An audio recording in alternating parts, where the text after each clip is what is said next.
No, I'm not a writer. Okay.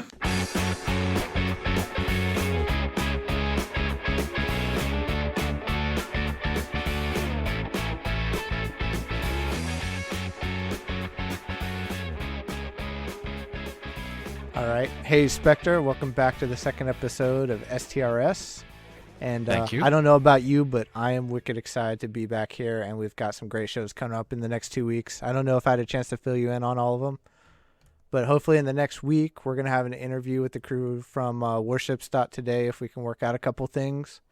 And we're looking in 2 weeks to have Calfeus, the North American Super Tester Manager, on. He's going to try and bring another super tester and maybe someone from Wargaming. Either way, it's going to be an awesome show. So if anyone wants to ask them a question, make sure you follow us on Twitter and send us a message or contact us at shootthose.redships.com. And of course, we'll be careful about asking NDA sensitive questions, but I'm sure they'll keep us in check. And for me, I know I'm personally interested in the process, how that feedback gets back and incorporated by Wargaming by all the super testers. Because frankly, I have no clue what that feedback loop looks like. So maybe we can get a heads up on when they'll be looking to open up recruitment again. So stay tuned. And I hope you're as excited about that as I am. I certainly am looking forward to it. It's got a lot of questions, we'd like to ask both the Wargaming super tester about the super tester program, as well as Calfeus and the everyday running of a World Warships stats website. And so this week I thought I'd start off with the Get Wrecked Scrub moment. And if you got a chance to get on Reddit this week and you looked at Flamu's Bliskovica game, I mean, that's ridiculous. 202K in a Bliss. That's kind of insane. But more importantly, and you're kind of the recipient of this one, well, you're on the receiving end. I think our troll of the week's got to go to our own Black Star for his 90% torpedo hit ratio on your Turpits with this Fubuki during training this week. That was indeed quite tragic, but also hilarious. Yeah, I think it resulted in like 8 or 9 pink bunnies next to his name in TeamSpeak this week, but I'm sure he'll get a chance to. Yeah, I'm sure he'll get a chance to work it off this week. So, anyway, hats off to Black Star. At least he's a good sport about it. I know you took it better than I thought you would. I guess it's because we won that round. Well, that and also it being in a training room helps. Yeah, no repair bill to go with that. Thank God. So when that happened, it kind of got me thinking about this whole team killing, and there's some news coming out that there might be a threshold reduction. What gets you labeled as a team killer and gets you the pink label? And frankly, for me, I'm not sure even now what the team killing thing actually does for you. Have you seen any effects on it other than you get this tag in chat? Yeah. I've actually gotten the pink tag before, and all it really does is every time you load to a new game, your teammate or someone in the game will ask what the hell the pink name means. And other than that, all it means is if anytime you deal damage to someone else, like on your team, it's reflected to you. What do you mean reflected to you? As in, like, if I am pink and I say I shoot at you with my guns, instead of damaging you, you take no damage, and I take the damage instead. Wow, I've never seen that. I actually did not know that. That's pretty... How'd you figure that one out? You try it?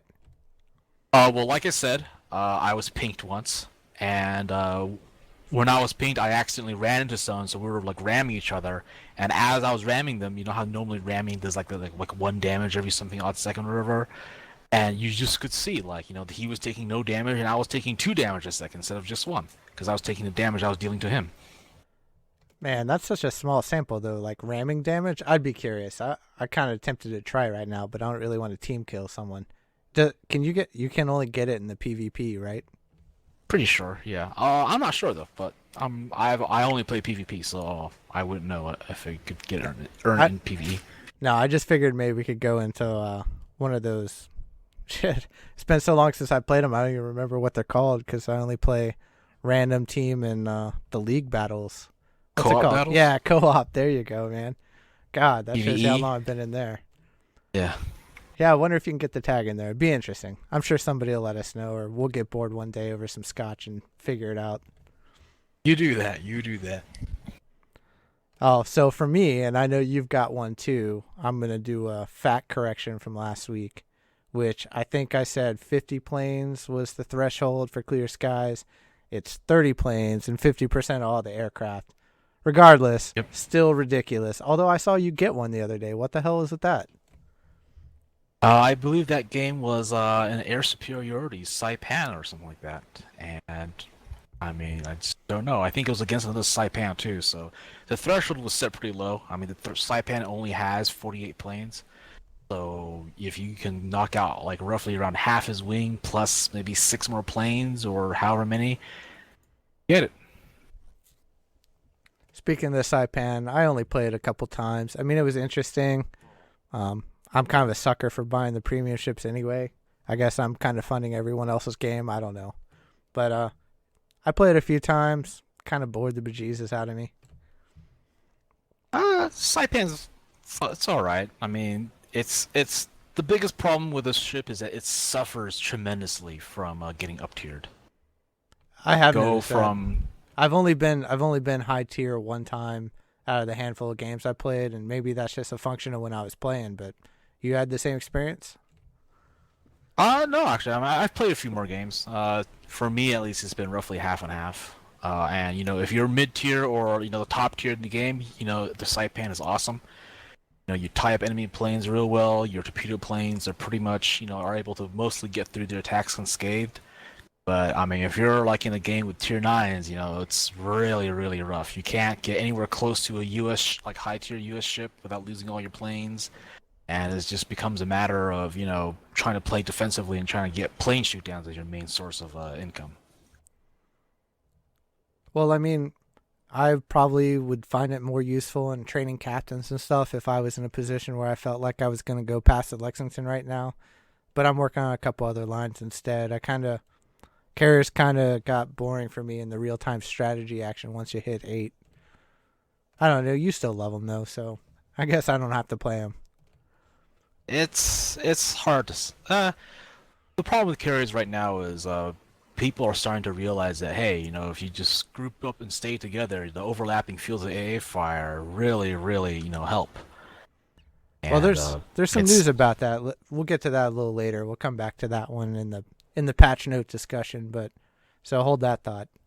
But the coming up towards the end of the month now, have you noticed or been interested in that repair cost reduction for tier 8 through 10? Yeah, I saw that. It's definitely, I mean, with premium now and with the reduction, it's actually quite simple to quite easy to earn money in tier 8s, and it obviously makes playing 9s and 10s a lot less painful on the wallet. Well, I mean, I love playing 10s and I love the idea, but I don't feel like the incentive or that reduced repair costs really encouraged me to play more high tier ships. I don't find myself playing more or less than I have before.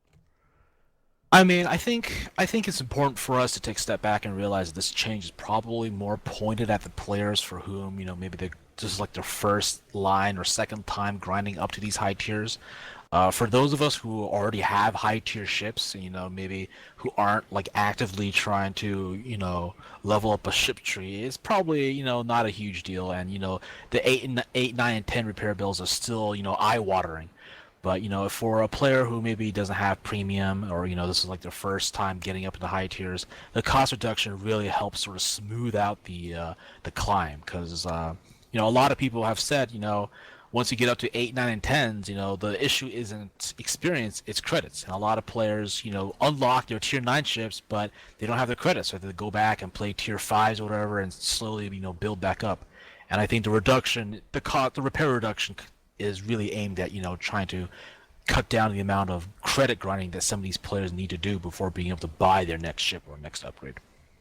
Well, I mean, I haven't seen the numbers, but how many new players are really coming in at this moment in the game and are doing that grind? I mean, we've seen recently the Fast Track Yamato line, and now we've seen the Fast Track Des Moines. And I mean, some of those bonuses and stuff are good, but that doesn't help people who've got 4, 5, 6 tier 10s already. And I'm just wondering if they've got some numbers that show, hey, there's this new player base coming in and we're going to try and make it easier for them to get there to keep them in the game longer. I mean, I haven't seen any of that. Have you? I mean, I obviously don't have access to those numbers, but I mean, I guess I should clarify that when I say like a new player or whatever, I don't necessarily mean like they're completely new to the game. I just mean anyone who's actively grinding a ship line up into those high tiers with or without premium. Because, I mean, Well, I mean, for has it made you play high tier ships more, or is it just nice to notice once in a while when you happen to play a tier 10? For me, well, so I'm running a premium account, and I just noticed that, with the reduction now, I mean, I'm not exactly making money hand over fist, but in a good game that in good games that I have, I'm now at very least breaking even, if not making like a small amount of change. Well, I mean, even with the premium consumables, I'm still making a decent amount of money in tier 9 and 10 ships. I mean, that's not so much of a thing, but with the fast track option, But I mean, if I had the fast track option, it would be awesome. I mean, the only point now to doing that is maybe you can work on some captains. From tier 8 to tier 10, you get that 50% captain bonus for that line. So maybe I'll go back after I rebought the Baltimore, which was painful, and rework that captain, at least through the end of the month. But I guess for me, the bottom line is, hey, great idea. I haven't noticed it. I'm sure somebody is reaping the benefits, and I would hope that the player base hits up Wargaming and tells them to keep that in and keep that ratio in, because I think it's awesome. I mean, I certainly hope that people do speak up and let Wargaming know that this is a positive change and that they like it, they want this thing to stick around. I mean, I for one definitely enjoy it just because I feel like now that when I'm playing my high tier ships, I'm not under a huge amount of pressure to perform incredibly well just to be able to break even. So that's definitely thumbs up to that, and I hope it sticks around. Also, we've seen the Japanese battleship fast track. Now we've seen the U.S. cruiser fast track. I'm assuming they're going to go through most of the lines in that construct, or do you think they're just doing a test to see if it really has an impact? I mean, I obviously don't have sort of like magical insight into what Wargame's thinking. But I mean, if you think about it, there's only what like 11 ship lines so far. So who knows? Maybe this will become like a thing, with every month or what have you, or almost a month. They bring out a new fast track line for people to try to build up to. Uh, but I hope. I mean, maybe not end to end, like between Yamato and Des Moines. It was literally as the Yamato event ended, the Des Moines event started. Maybe space it out a little bit here and there. But in general, I mean, it's a good thing. Any sort of process that helps players sort of climb the tree a little faster is like a positive. Not everyone has the kind of time that to just consistently grind a ship for tens or not hundreds of ships over like a weekend or a week or whatever. Some people play very casually, and giving these people like a little boost to get them up there is very helpful because once you get past sort of prime time in World Warships, the higher tier games sort of start to slow down a bit. The queue becomes a little longer. So anything to help boost this population to get these people like up in those tiers, is going to be helpful. And hopefully, we will see a noticeable increase in higher tier ships as this program rolls along. And hopefully, Wargaming will see this, and the next time they try to do team battles, we will have access to tier 8s. I hope we have access to the tier 8s or 9s or 10s or something like that, because, I mean, this is a great idea. Again, love it, but it's not tied to anything, right? There's no other end goal with it. So I guess we'll just have to take a look and see how that kind of develops.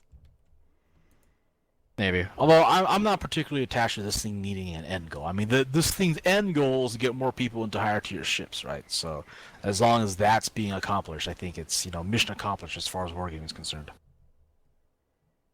Well, I mean, you said it yourself. Part of the issue with getting into higher tier ships is just the credit grind, right? And so you see a lot of tier 5 seal clubbing to try and grind credits. And even, I think tier 8 is probably the best to grind credits in. I mean, if you don't have a Tirpitz, you got to get that thing every time it's opened up because it's absolutely worth it. But I don't know. We'll see. You say there's no end goal in mind, and it's just to get people in tier 10s. But if it's so steep of a climb and I'm not going to be using it for anything other than to lose money, I don't know, man. I'm a sucker, right? So I'm going to do it anyway, kind of a completionist. But I feel for the people who are look at that bill and go, why? Why would I do that? Well, I mean that's what the cost reduction test is for, is to hopefully motivate people to climb, because it's pretty common to occasionally hear people complain about how expensive it is to run nines and tens, that some people after getting their 10 and realizing that they're losing money playing the game, that they sell their tens and go back down to eights or fives or what have you, and it's kind of, as a gamer who maybe when you start playing the game and your what drove you to climb the tree was like this penultimate ship. I mean, like the Japanese battleship line is like perfect example, right? The Yamato, 18-inch guns, tons of health. It's just bristling with secondaries. It's everyone's like favorite battleship. And if you're not running premium and you spend 3-4 months slogging up the tree, grinding the credits, and you get there and then you play like a game or two, and then within like the first 2 games after you bought the battleship, you're like, oh, I'm broke now. I can't even play this ship I spent so long grinding for. I mean, it's got to be a huge disappointment, if not at very least, a bit of a letdown. And anything that softens that blow a bit, I think is probably going to be good. Well, yeah, don't worry. There's what is it? More ARP ships coming soon, so you can get another version of a Congo maybe. That'll help your credit grinding, eh? Maybe. Although ARP ships don't have the premium credit multipliers attached to them, so it's not that particularly helpful. It's true, but tier 5 is the round when you can just farm stuff, if you will. Yeah, it's tier 5 is a good tier to be at to grind credits, that's for sure. But if you're gonna do it, you probably will want to do it in like a, well, I mean, if you don't have access to premium ships, then yeah, tier 5 is a good place to be, regardless of which ship you ultimately choose. Well, I feel bad for the guys who bought the Fujin and then you saw that Kamikaze R event come out. I mean, I'd be a little bitter if I bought the Fujin. Well, I mean, you got that fancy Halloween camo to soothe you over. That's true. I guess you could take it into a mod and change the colors a little bit, though. But anyway, I think there's been a lot of news this week. Maybe we should hit some of that. I feel like after the version hit 5.x, whatever, that the patches feel like they're coming a little quicker. I'm sure they're not. It just feels like that with the kind of scale of some of the changes that's going on. I don't know. What's your take on the newest patch notes? Well, I'll know on patch frequency, Wargaming has basically roughly kept the schedule of roughly one major content patch a month. So they're on schedule there. Well, define content. Define content for me. Any sort of major balance patch, and in terms of content, either maps, ships, what have you. Like I think last month we got I think the Russian cruisers, and then the month before that, we got those 2 new maps. So they're slowly but steadily, pumping out new content. So what, you think we'll see 5.5 this month? Probably, maybe. I have no clue. I mean, it all depends on how the work is coming along, if they've discovered any major issues or not. But I mean, I'm saying, like I said, it's roughly once a month. A pretty big patch hits. Well, I mean, sometimes they're interesting, but I found this one particularly interesting with some of the stuff they're trying to implement. Some I think are better than others. I'm not entirely sure. Like the weather, for sure. If they can get the reduced visibility, I'm sure Yamato players are going to cry about it. Oh, God, I can't see people all the way across the map. But I think it's going to be awesome. And it'd be interesting to see how they treat the invisifiring with the reduced visibility, whatever that coefficient is and how that works. I haven't seen any of the PTS data mining for it yet. I'm not even sure it was in the PTS that was open the last couple days, but I like the idea, especially if they can make it a random effect on a map. You don't know if you're going to get it or not. That'd be awesome. Yeah, it's certainly a very interesting mechanic to add in. I was told that for the PTS it was only available on the north map, and only it only occurred sometimes. But I mean, I'm not sure. I played a few games on the PTS, but sadly I never got the weather map, so I can't say with any real first-hand accuracy as to whether or not it had the intended gameplay effects that Wargaming wanted or not. But it certainly sounds interesting. Cutting everyone's visibility down to 8 kilometers. Uh, it obviously really hurts long-range sniping battleships, which may actually prove to be a boon. But other ships are affected by it as well. Russian and German cruisers tend to have pretty long ranges, and now being forced to come a lot closer to American and Japanese warships could prove to be, not a terribly fun experience. Even with destroyers, I mean, obviously destroyers have the very nice advantage of being able to still be, spot the enemy ship before they spot you. But if you're like a long-range torpedo ship, like a Shimakaze or whatever, and you can't really do anything to people beyond AKs, there's also a bit of a problem there too. And there's also the question of if you have a carrier, is a carrier also affected by this? Like how does all that work? Well, the plane Like I spotting said, would have to be affected by that, and the weather reduction in visibility was only on the north map for this one. The other ones had weather or options, but they didn't do the same visibility reduction, and I'm assuming it cuts back the spotting range of torpedoes, but they're kind of under that 8K range anyway, so I'm not sure if it'd have an effect on those. But I mean, to me, thinking about it, I love it. If you're in any U.S. cruiser other than the Des Moines, you've got to just be, slapping your face. wait, why is that?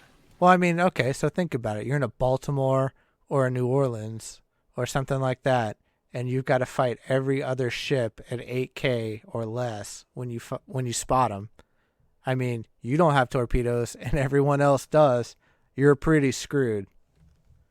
I mean, I suppose that's a fair point.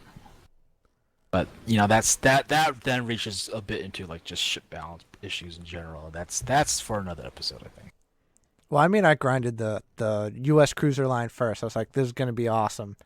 And the most miserable times I've had in the game, and I've grinded pretty much most lines, is been the U.S. cruiser line in the Pensacola and the New Orleans, man. I mean, brutal. Just absolutely brutal. It was punishment. I mean, like right around the New Orleans, you start to realize that this is whatever play style you learn to adopt around the Pensacola, New Orleans. Like that's it for the rest of the line. Like it's just from that point onwards, the rest of the line is just more of the same. It's just going to be guns, guns, guns, no torpedoes or of any sort, and just. I mean, it's a bit of a bummer because you see we've now have two additional cruiser lines, and in both of them we see ships that have are packing torpedoes, like this extra option. And to be the only line that doesn't get it is definitely a bummer. But in this particular aspect, wargaming is somewhat restricted by historical accuracy, and that these cruisers, they really didn't carry torpedo armaments. So I don't know. Hopefully, when wargaming decides to split the cruiser line into the heavy cruiser line and light cruiser line, we'll maybe see some more U.S. cruiser designs that did have torpedoes. But it's sadly it is what it is for now. I mean, I don't mind it in the Des Moines. I mean, if you get that close, and a Des Moines will punish you. It'll punish you a lot. But the Baltimore, oh man, I wouldn't look forward to that honestly. But I guess we'll see how it works out. Hopefully they bring it live in 5.5. I'm not sure that one's going to be ready yet, but hey, maybe we'll get a sneak preview from the super testers. I doubt it, but one can only hope, right? Yeah. Yeah, although, like you said, I imagine in about 2 weeks' time the patch will have actually hit. I will say, though, I kind of wish they had left the patch up a little bit longer, for me at least. You mean because the PTS? The public test server. I wish that they had left that up a little longer just because this particular weekend coincided with the event, with the camouflage event, where U.S. ships had the multiplier commander experience and credits gained. So at least for me, it was a huge draw for me to be on the live server grinding credits rather than just playing the tests. Yeah, that's fair, but maybe that's for the better. I saw some streamers doing some stuff, and they had some issues getting on and working through everything. But maybe we'll go check out Brain Cage or iChase or any of that crew and see see kind of what they thought of that stuff. But it'll be interesting. The other I one is know. what's that? I know that Ice Chase has put up a video, and I think Earl Grey also put up a video summarizing some of the PTS changes. But I mean, just like they mentioned, they also mentioned this, but like on the PTS, North was the only map that got that weather, but the server still did the full map rotations. So the odds of you getting that map plus weather effects was pretty slim. And I just that is sort of boggling to me. I would have figured that Wargaming would have tipped the server's map balance a little bit so that that map would come up a little bit more often, so people could really get a feel for how this weather is really going to affect their game. That's fair. That's fair. The other one that interested me, but it was kind of boggling, was the dynamic division issue. And it seems on the surface like, yes, great idea. But when you think about it, I'm not so sure it really matters. It doesn't really change. It just makes the functionality of, hey, after the battle, I don't have to go send this guy a private message. And, when you division up without a communication device, it's nice, but it's not really quite there. I mean, I will admit that if they were going to roll this dynamic division thing out, they probably should have waited until. Well, I don't know if they even planned for this, but they should have waited until they also had like a built-in voice over IP component. That way, you could like speak to the other guy. Well, But they had that they had that thing going with Curse for a little while, didn't they? they did, yeah, they did. How'd that But I pan out? mean, I never used it, how? so I'm not sure if it even worked. And I will say that any game that does an in-game voice over IP thing, I know MechWarrior did it. It just doesn't work really well. I mean, it's pretty awful. I don't. I mean, I've seen a number of games try the built-in voice over IP thing, and it's obviously, and in many cases, it's gotten like a lukewarm reception at best. And I think most of it may boil down to the fact that when you jump into a random game with random people, like you're not there to like strike up small talk with them. You're there to play the game, and in most cases, people don't really use it. Well, that and the quality of the voice stuff is never good. I mean, I haven't seen one yet that has been good, and maybe it'll get there someday. But the in-game stuff, it just sounds kind of garbled, and without like really short messages, it's not awesome. I know in MechWarrior, I just turned it off. Well, in this particular case, I mean, Now, if the if dynamic division divisions, thing. yeah, if dynamic divisions let you have more than 3 people, that would They more do? than make a. No, Oh. they don't. I said if it did let you have more If it than did, 3 people, yeah. that would totally make a difference in what you try to do there. And screw a TeamSpeak thing. I'll give them one, and they can hop over. But if you can increase division size, that would be a game changer. It would be. But I mean, obviously, larger division sizes isn't coming to World Warships quite yet, sadly. And As then, for the dynamic divisions itself, it's probably not the biggest change that they're gonna not the biggest feature that they're gonna add to the game, but it streamlines things a little bit. So every now and then, you hop on, and strike up a conversation with someone else, and you want a division with them. It just streamlines the process. You just invite them right there and then in the game instead of hopping out, looking up their name, and then adding them, and then inviting them. So it's not a big deal. just there were a couple other map changes and map tweaks. It looked like they mostly balanced some terrain features between certain sides, and then maybe like on Atlantic they added some cover near the middle so it wasn't so much ocean-like. But other than that, it looked more or less like a balance on some of the maps and no big deal. The new torpedo Type 93 option, I'm not sure I really understood what they were trying to say there. I mean, if you look, there are several ships with Type 93s, some Mod 1s, some Mod 2s, and I'm not sure what that was for the Japanese torpedo boats. Did you understand that at all? So I visited the PTS for that, and basically what it is for the ships that are getting the Type 93s, they're just getting the Ibuki torpedoes from the cruiser. literally a straight copy and paste from the cruiser over. Well, I mean, And basically what what's this the point does, of well, judging by the changes that they made, so overall what happened was the long-range torpedoes on the Shimakaze, the Kagero, what they did was they increased the detection range on those torpedoes. So they're more easily detected, and so you have more time to respond and react.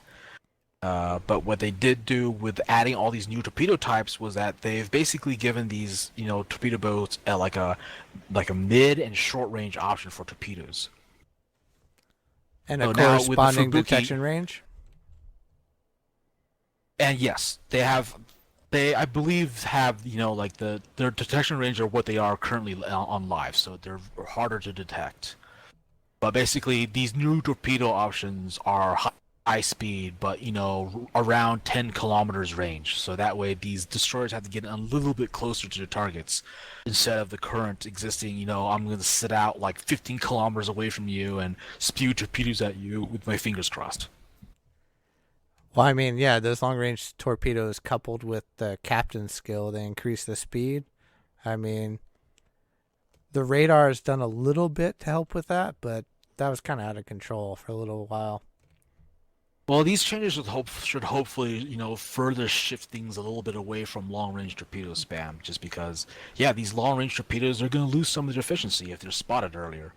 They're going to be easier to dodge. Not to mention, the further out they are, the larger the gaps, that appear between them. But with these new torpedoes, especially since the Kagero and the Shimakaze are getting Zao torpedoes, which are like 8 knots. No way. Or 8 They're not kilometer. getting the Zao torpedoes. They are. What? I thought you said Type They are. 93s. Yeah, they're getting both. So the Fubuki is getting the Type 93. Because the Zao has the Type F3, doesn't it? Yes, and the Kagero and the Shimakaze are getting the F3s. Oh, Again, you gotta be another kidding copy me, man. and paste. Those things are ridiculous. They hit hard. They're almost impossible to dodge. I mean, they're fast. What are they, like 77 knots or 76 They're knots? 76 knots, but they only have 8 kilometers range. So Well, if you're in they're a shimmy sort at of- 6K detection range, it's lights out, man. Pretty much, but I mean, here's the key though. Here's the key. If the Shimakaze has to get that close, all of a sudden Shimakazes and Kageros are now vulnerable to radar and hydroacoustic search.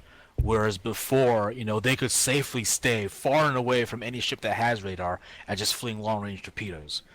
Now these players have to make a choice. They can either play safe and pack long-range torpedoes that will be detected earlier and easier to dodge, or they can, be a little bit more risky, try to, play more like the ambush destroyer type gameplay, close to islands and stuff like that. Get near guaranteed hits, but you're now vulnerable to being detected by radar and hydroacoustic search and what have you. So, for the record, though, they're not getting rid of the long-range torpedo option. They're just making them easier to spot at longer range. Pretty much. The only change that I noticed on the PTS was that the Shimakaze, the Shimakaze used to have a torpedo like option that for 15 knot or 15 kilometer torpedoes that move a little faster. Wargaming has kicked that from 15 kilometers down to 12 kilometers. So it's more of like a mid-range option, but it's the 20 kilometer torpedoes are still in the game. They're still available. They're just less effective. Well, I'm not a huge Japanese destroyer line player, but we're working on it. And to be honest, I regret bringing it up, but I'm sure we got to talk about it. And that's the CV defensive fire. I mean, WTF, dude. What the heck is going on here? So, apparently, according to Wargaming, the whole CV sniping thing is a big deal. They're evidently not fans of it, so they felt compelled to do something about it. Is this the way? I mean, let's run down the stats on the defensive fire first before we really get into this. Do you have the cooldown and the amount of time it's up? So what it is when you pop the defensive fire AA ability, it lasts for 2 whole minutes, which is absurd. But its reload is 6 minutes without premium and 4 minutes for the premium consumable. By default, it only Comes with one charge. You can get a second charge by mounting the premium version of the consumable, and get a third charge via Superintendent. But let's face it, with like 4 or 6 minutes, cooldown, you're only gonna use it like maybe once or twice a game at most. As for the boost itself, it's not as powerful as the cruiser's defensive AA fire ability, but it does, amplify some amount of AA damage. Well, let's put it in context, right? So you put this on an AA spec Lexington, right? Which is, if you're a Shikaku player, granted, you don't often try and snipe an AA spec Lexington, at least from my experience. You're the more experienced carrier player. Let me know if that's true. That's roughly true. Like AA spec Lexington is death for Shikaku planes. So then you add defensive fire on it. I mean, it wasn't really a snipe anyway. The most of the sniping I saw is when a Lexington or an S6 or something like that comes up against a high tier Japanese carrier, and they really feel like, because of the number of fighter squadrons and the turnaround time, that they feel like that's the only way they can get the upper hand in the match, unless the matchmaker dealt them a good hand. I mean, I personally have always, thought that, CV sniping is a legitimate strategy. It's just, part of the game, same way, any other strategy and tactic is. But I guess the issue that Wargaming took with it is, A, they felt like, a team, being down a carrier has more impact than, say, losing a battleship right off the bat. And secondly, if you ask for assistance from your team, it generally means that, a cruiser player has to sort of sit back away from the fight for a while. And that, also is a detriment to your team. And so that's why they feel this change is needed.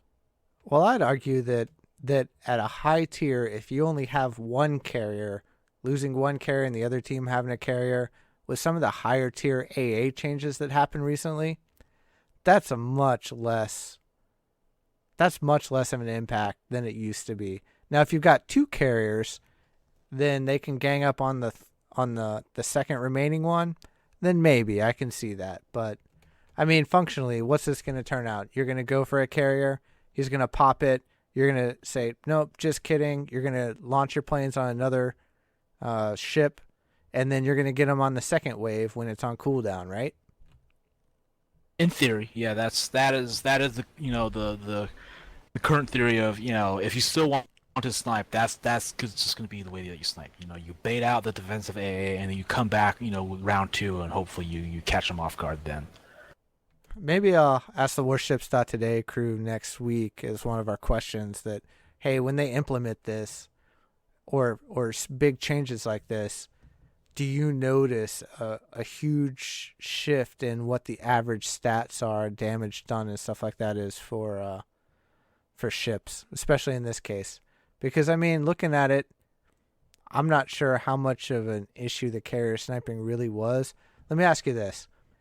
If you thought somebody was going to come for you and you were prepared for it, how many times have they actually been successful in getting you? Not very often. I mean, I'm the kind of player who generally just, right as a match starts, especially if I see that there's an American CV on the other side, I will proactively ask my team, for some help, try to get like a cruiser to, escort me or whatever. But if I suspect that, a snipe is coming and I'm able to either get an escort or get my fighters into position, I'm generally able to shut them down. Why? So you agree it's more American carriers trying to snipe than Japanese ones? Yes, I would say so. By and far. I mean, you play in both, right? So if you're in a Shikaku or you have the Taiho now, right? Yeah. I mean, do you generally try and snipe the U.S. carrier, or you just leave it be? I mean, I currently on my Japanese carriers try to avoid sniping too much, just because it's the torpedo planes. You sort of want to like get them grouped up because because they only launch 4 at a time and they sometimes leave some pretty large gaps in between. It's sort of difficult to get them all to like land square into the carrier to sink them. Whereas with the American CVs, you're often what you're trying to do is you're trying to bomb them, you're trying to torp them, and then you're trying to get them to use their damage control ability, and then you go back in there and you set them back on fire with another dive bomber squadron. You let the fire burn them to death. With Japanese CVs, because their dive bombers are much weaker, the squadrons are much smaller, and they tend to get knocked out before they can make the drop. That's not as viable a strategy. That being said, really good IJN CV players, of which I don't consider myself one, as they can generally get the job done with just their torpedo planes. Oh, they can carrier snipe a U.S. carrier with just a torpedo planes, huh? Yeah, but you need to land like virtually every torpedo almost. Like I think, yeah, you need to very reliably hit your torpedoes, which I'm still trying to adjust myself to be. I mean, with all the, I'm very surprised about the number of CV players in the game right now, especially after the AA changes and how everyone feels about U.S. carriers right now. When it comes to seeing the spread of what's actually in the game that you see on a game-to-game basis, I've seen more carriers and I've seen an even mix at the higher tier. I mean, has that been your experience? An even mix? I'm not quite sure. I don't have any hard data, and the plural of anecdote isn't data. But I will say that up until tier 8, it's roughly half and half Chicago, half Lexington. But post patch, pretty much 9s and 10s. I'm starting to see more and more IGN CVs. Well, we'll have to keep an eye on it once the patch drops and see how this really impacts stuff. Again, I guess we'll check it out. I mean, I personally think it'll impact US CVs even more than IGN CVs. Not the least of all because it's, for me at least, it's easier to carrier snipe with the new dive bombers that US gets. But also with this new patch, they also recently added a new thing where US dive bombers, their targeting circle now is a little bit larger while under defensive AA fire. So I mean, think about that, right? So they kind of nerfed U.S. carriers a while ago. They nerfed the fire chance on the bombs, and how they've increased the alt target, right? Yep. Or not even alt target. Auto target's also affected by this as well. I want to see the data that backs it up, that says, hey, this is what we need to do, because it almost feels like, and maybe we can get some people who are smarter than us to go data mine this, but pre the big nerfs, U.S. carriers were the thing, right? And this seems like the pendulum way the other way, and maybe at some point it's going to course correct a little bit, but it still feels like the pendulum's moving way out of whack of where it should be. I mean, as a USCV player, yeah, I agree, but I think you're already starting to see some of the stats swing that way. I'm not so like I agree. I'm not sure where Wargaming is pulling their numbers, but from people who regularly play around with the stats on World of Warships stats websites, including Warships Today or whatever. If you filter the games that have been played by top tier after the patch, there's starting to be a pretty large damage gap now opening up between the Midway and Hakuryu. And it's even more noticeable when it comes to win rates. Yeah, the last time I looked, it was 10 or 15k average damage. Yeah, so I mean, it's this gap is definitely opening up, and again, like, I agree. I would definitely like to one day sit down with whoever's in charge of this from Wargaming and just ask them like, what's the impetus for these changes? But I'm thinking I'm probably in the minority here. Most people are just happy to see carriers nerfed and nerfed and nerfed. So we'll see. Yeah, I guess we'll see. We'll see how it all plays out, right? We got nothing but time. Recently, I've been trying to do a couple 5s and 6s to check out at least playing against the USS Texas and the Molotov, but I haven't seen them yet, man. Have you seen them? I've seen both ships on rare occasion on my when I was grinding my tier 6 Russian cruiser. But based on the stats, the Texas is basically in New York, but it just has a ridiculous amount of AA attached to it, and the Molotov is basically a tier 6 Kirov with a higher rate of fire. And I mean, I'm I'm assuming both of these. I think they said it already, right? That they were going to come in as premium ships, Almost certainly. Almost certainly. Yeah. or I would rather see them come in as event tied. I mean, I feel like the lower tier ships are kind of getting. There's too many premiums down there, man. Too many. Yeah, but yeah, I mean, it is getting a little bit numerous, but you know, that's just how these kind of things work. I mean, look at how many premiums are there in World of Tanks, like hundreds of them. Again, So I don't know. this is- I never played the World of Tanks, so do you ever play World of sure. Tanks? I'm sure I asked you that last week, right? Yeah, I haven't played World of Tanks, but actually we had a discussion about the number of premiums floating around, and someone in our clan who does play World of Tanks like looked it up, and I think he said in like a single tree or something like that there was like over 100 premium tanks available. And I guess World Warships will somewhat take after this model. Naturally, as a player, I would really love it if some of these ships were available as like an event giveaway, so we wouldn't have to drop any real money if we wanted to try these ships out. But on the other hand, I know myself, I am not a huge low tier player. Like I am all about the tier 8s and above kind of thing. So a souped up AA spec New York sounds great on paper, and I'm sure it will be amazing to just wreck low tier CV planes all day. But not the deal for me. Yeah, me neither. I mean, it sounds interesting, and I'm sure players from Texas would be all about it, but I doubt I spend cash on it. Of course, I say that, and I bought the Saipan, right? So, but I need people with me. Let's push for the Alaska. I love it. You want it. Let's push for that one next. Got to get me that one. Yes, your little pet project. It is my pet project. It's a must. That's what we got to push for, and that's what we need. I'm sure one day it will appear in the game, but just don't hold your breath unless you can hold your breath for a really long time. Then go ahead and try, but yeah. All right, throw me a bone and give me a German tier 8 cruiser with a heel, and we'll call it even, and I'll hang around until we get the Alaska. All right, can we make that deal? Yeah, sure. You go on ahead and you keep those fingers crossed and that breath held.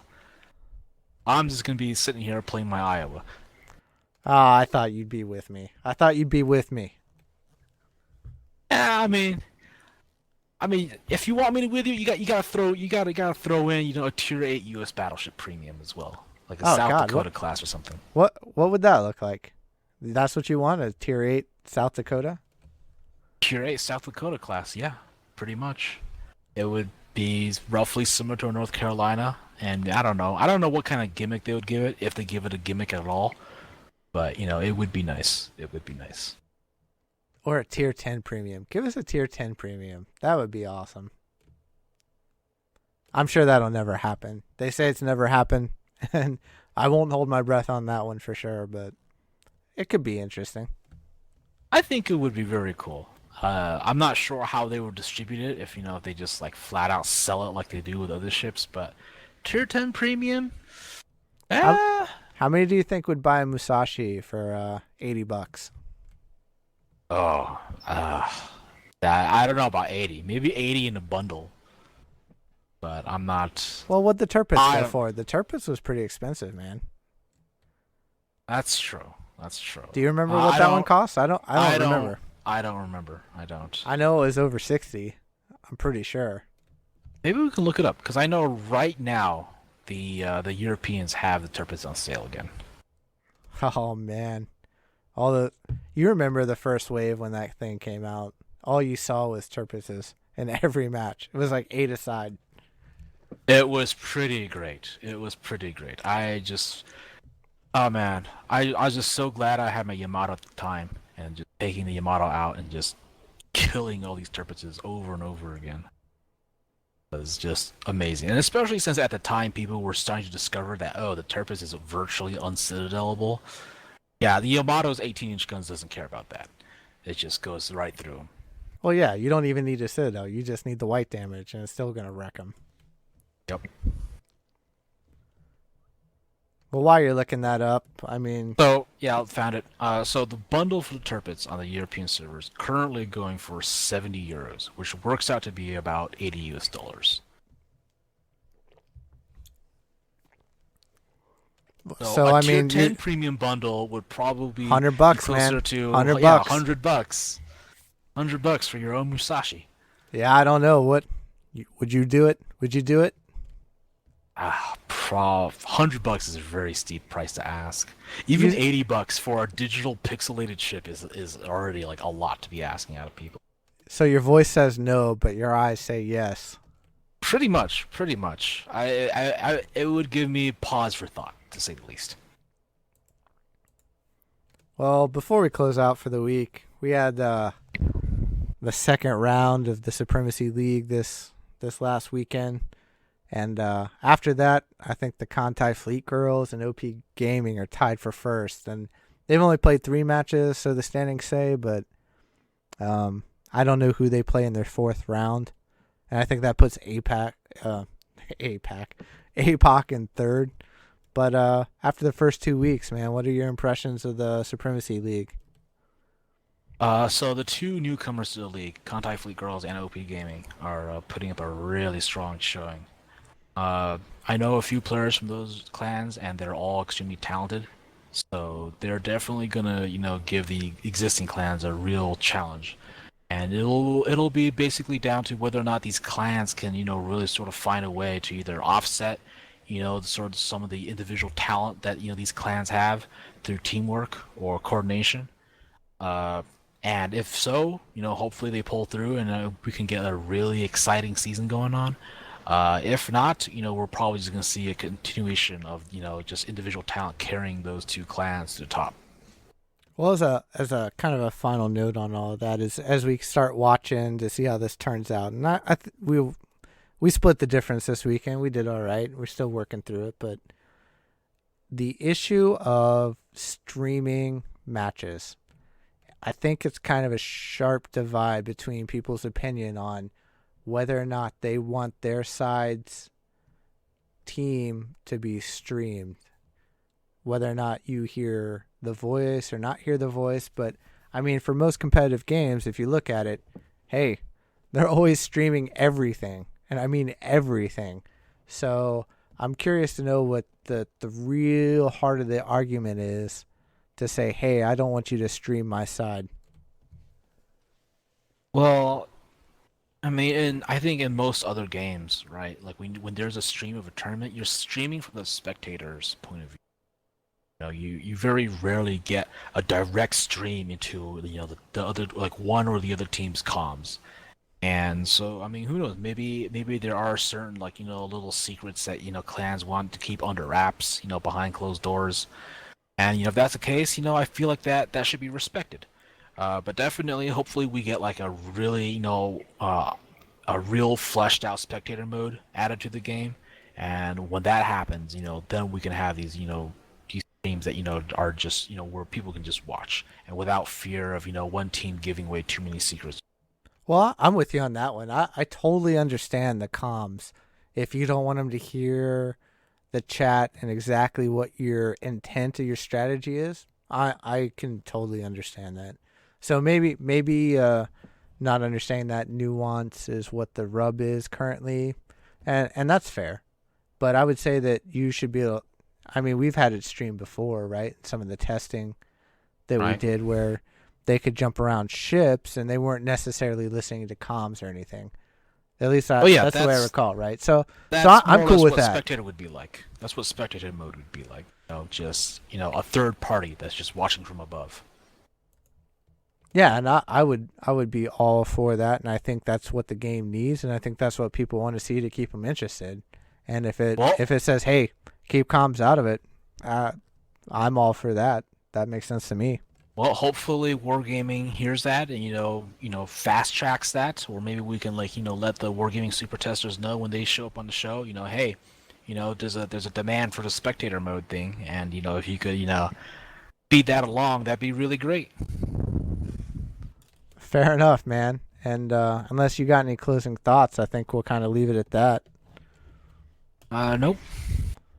All right, so make sure you check us out on Twitter. I'm thinking, and I haven't told Spectre this yet, maybe sometime in the next couple weeks we'll do some sort of a giveaway. I've kind of been inspired recently by some things I've been watching, and I think we'll front some stuff for that.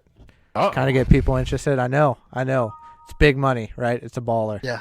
But Yeah. we'll see how that works out. I volunteer myself to be treasurer. I bet you do. Here's the PayPal, right? But Yeah.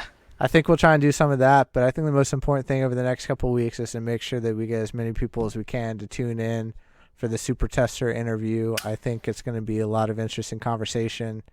And the more participation we get for that, the better it'll be. Make sure you follow us on Twitter. Send us your questions, and we'll work them in. And maybe one of the prizes will be tied to whoever gives us the best question to do that. And with that, also don't forget the Warships Today people too. A lot of people, use these Warship stats websites, and getting some insight into how these sites are run, how they're maintained, and these people, work with a system, with Wargaming's API or the Wargaming system. They have a lot to share as well, and it'd be interesting to hear, what kinds of ideas and suggestions that they might have. They maybe have some certain insights into how the game is that may not be readily apparent to someone who isn't running one of these websites. So don't forget to check that out as well. yeah, no, absolutely. I made the assumption that, like we do, that we always go to that site. We use it actively in our clan. We use all things, and we love it, and we're really excited to talk to those folks. And so sorry if I was remiss in making sure I plugged them again, because I just made the assumption that, hey, everyone knows about Warships.today, but not a lot of people know about the Super Tester realm. So I apologize for that. And with that, man, I think we'll call that a wrap. All right. Till next time.